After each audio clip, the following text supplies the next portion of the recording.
कधीच आजारी न पडणाऱ्या लोकांच्या कोणत्या सवयी असतात?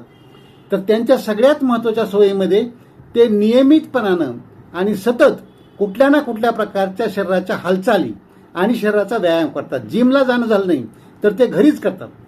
ते घरामध्ये गच्चीवर कुठेही पण ते व्यायाम करतात आणि दिवसभर सतत ॲक्टिव्ह राहतात.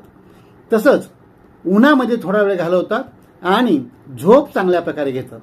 तसंच आहाराकडं आरोग्यदायक आहार जो असतो, शाकाहारी आहार चांगल्या प्रकारे ते घेतात. प्रोटीन जास्त असलेला आहार घेतात. पाणी भरपूर पुरेसं पितात आणि ताणतणाव हाताळायला शिकतात. बॉडी आणि माइंड या दोन्हीचं ते बॅलन्स ठेवतात आणि वेगवेगळे प्रकार हे करत असताना त्यांचा ॲटिट्यूड जो असतो, मानसिकता जी असते, ही खूप सकारात्मक, चांगली आणि पॉझिटिव्ह मानसिकता असते. तसेच तंबाखू ते खात नाहीत आणि अति मद्यपान करत नाहीत.